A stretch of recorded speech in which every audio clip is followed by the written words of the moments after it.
Pero la COFESE, tenemos hoy a Hanna Palacios, sacó importantísimo estudio sobre el vencimiento de patentes que no se ha traducido en una suficiente presión competitiva.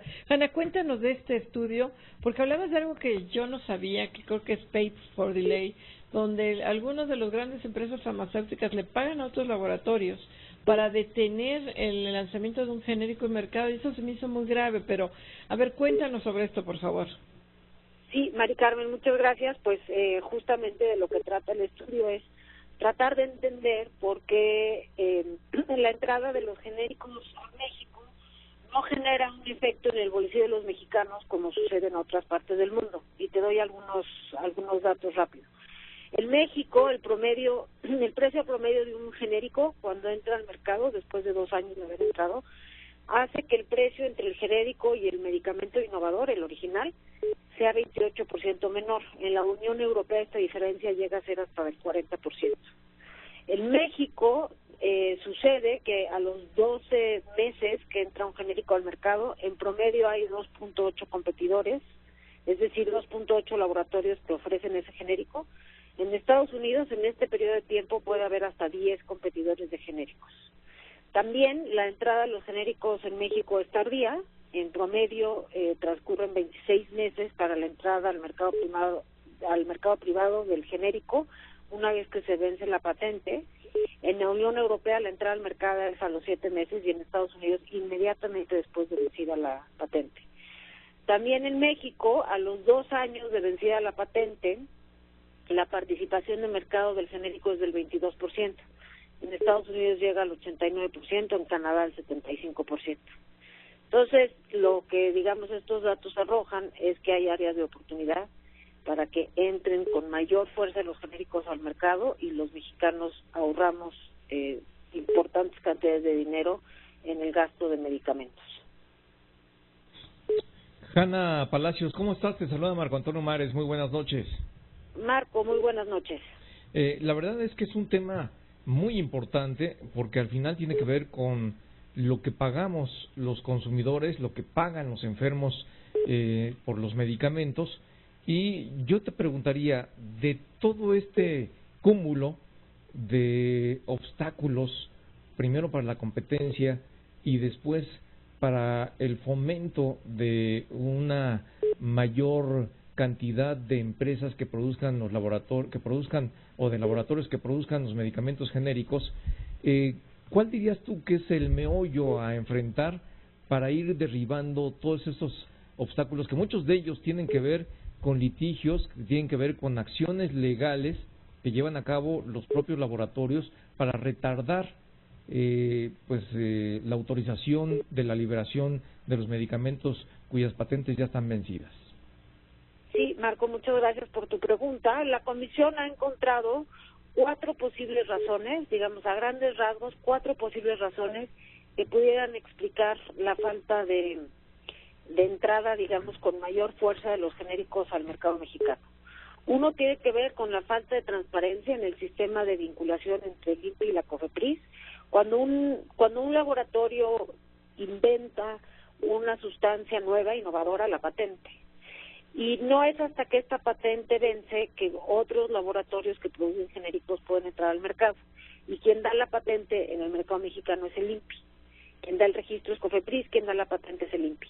Sin embargo, en el mercado mexicano lo que encontramos es que hay mucha falta de información que genera costos de búsqueda en términos de las patentes que se han otorgado para los distintos genéricos, y entonces no hay información clara sobre cuánto tiempo le falta a la patente en durar, cuándo se va a vencer esta patente, para una sustancia en particular, cuántas patentes tiene asociadas, tampoco cuánto tiempo se tarda COFEPRIS en liberar el registro sanitario. Entonces, digamos, hay un tema de transparencia que nos parece importante para darle claridad y certidumbre a los laboratorios de cuándo podrían ellos entrar al mercado. A eso también va acompañada una cláusula que existe, pero que no se use, que se llama la cláusula volar, en donde previo a que venza la patente, los laboratorios ya deberían o ya podrían estar haciendo pruebas y trámites de registro sanitario para que en cuanto venza la patente ellos tengan el registro y puedan entrar al mercado y no nos tardemos 2 años. Luego, otro tema también tiene que ver con esta oportunidad de reducir espacios litigiosos para retrasar la entrada de genéricos. Y esto pues tiene que ver con esta información que ya comentábamos, y además nosotros recomendamos modificar el marco legal para que a una medicina no se le den tantas patentes secundarias. Y esto ya se ha hecho en otros países, porque tú a la sustancia le das una patente primaria y luego a eso le das otras patentes que no son indispensables para la sustancia. En la medida en que no das tantas patentes, pues reduces este espacio de litigio. En México ha aumentado, conforme va pasando el tiempo, el número de patentes que las distintas sustancias tienen. Pues sí. También hay un tema de demanda, porque lo que nosotros encontramos es que aún y cuando el 97% de la población sabe que existen los genéricos, más del 50% no confía en ellos. Para que haya oferta tiene que haber demanda, entonces también hay que estimular la demanda, y esto lo hacemos. Claro. Proponemos que la Secretaría de Salud desarrolle una campaña mediática dirigida en ese sentido. Y finalmente, déjeme detenernos un poquito, Alejandra, te saluda José Yuste. La verdad es que felicitarlos por este estudio, creo que ponen el dedo en la llaga, el tema de 2 patentes que hace muy complicado que puedan inmediatamente entrar el genérico, el tema de que no te dan el registro médico para que conozcas la sustancia activa, sino hasta después de que ya venció la patente. Todos estos temas los comentabas, incluso hasta un tema de desconocimiento de la población. ¿Y los responsables quiénes son? Porque habíamos visto un empujón bueno de la COFEPRIS para los del tema genéricos, pero como que ahí se quedó.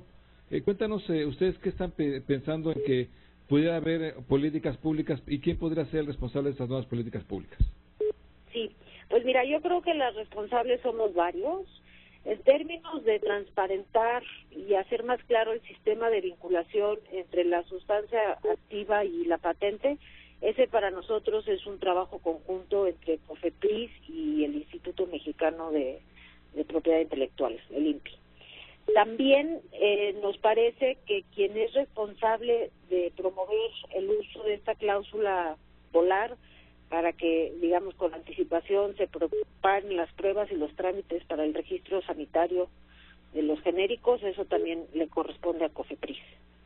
Modificar el marco legal sobre patentes, ese es un reglamento, eso le corresponde, digamos, al presidente de la República, pero, digamos, eso a través de la Secretaría de Salud. También consideramos que le corresponde a la Secretaría de Salud desarrollar una campaña mediática dirigida a todo el personal médico y a los consumidores para aumentar la confianza en la calidad de los genéricos.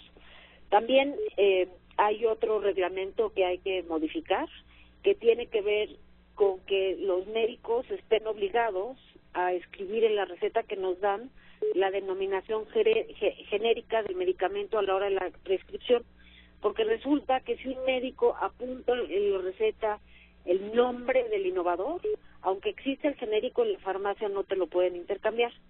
Finalmente, si hubiera problemas de prácticas anticompetitivas, como la que menciona Mari Carmen del pay for delay, que es que un laboratorio le paga al otro para que, digamos, retrase la entrada del producto, esa es una práctica anticompetitiva, esa es colusión, ese es un acuerdo de competidores, y ese nos correspondería a nosotros. Nos queda un minutito y algo que sí me interesa mucho, que esto es un estudio, no es una investigación de oficio, todavía no hay medidas concretas ni sanciones a nadie. Efectivamente, Mari Carmen, esa es nuestra labor de ombudsman.